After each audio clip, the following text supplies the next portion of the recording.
नमस्कार जय जगन्नाथ मु पूजाराणी स्वागत करुच्ची आपण मानू एसपी न्यूज को। आज हूँ 2025 मसीहा सेप्टेम्बर 26 तारीख शुक्रवार।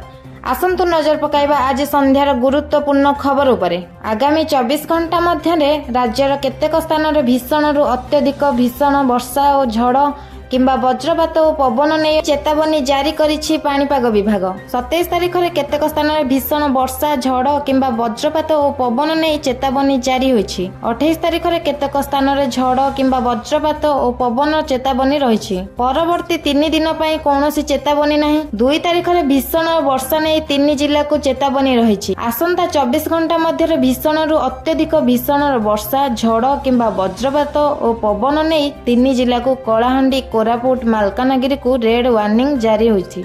14 जिला को केन्द्रापड़ा जगतसिंहपुर ढेंकानाल कटक खोर्धा पुरी नयागढ़ कंधमाल गंजाम गजपति रायगड़ा बलांगीर नुआपड़ा नवरंगपुर को नहीं ऑरेंज वार्निंग जारी रही। यह व्यतीत भीषण वर्षा झड़ किंबा वज्रपात और पवन नहीं अन्य 13 जिला को येलो वार्निंग जारी होइछि। वर्षा नहीं रेड वार्निंग जारी होइथिबा जिला गुड़िक मध्यरु गोटिए रु 2टी स्थान रे 20 सेमी पर्यंत वर्षा होई पारे। वर्षा नहीं ऑरेंज वार्निंग जारी होइथिबा जिला गुड़िक मध्यरु गोटिए रु 2टी स्थान रे 12 रु 20 सेमी पर्यंत वर्षा होई पारे। वर्षा नहीं येलो वार्निंग जारी होइथिबा जिला गुड़िक मध्यरु गोटे रु 2टी स्थान में 7 रु 11 सेमी पर्यंत वर्षा होई पारे। चेतावनी जारी होइथिबा जिला गुड़िक मध्यरु केतेक स्थान में पवनर बेग घंटा प्रति 30 रु 40 किलोमीटर एवं अन्य केतेक स्थान में पवनर बेग घंटा प्रति 40 रु 50 किलोमीटर किंबा 60 किमी को छुई पारे। 27 तारीख अर्थात आसंता काली पई भीषण रु अति भीषण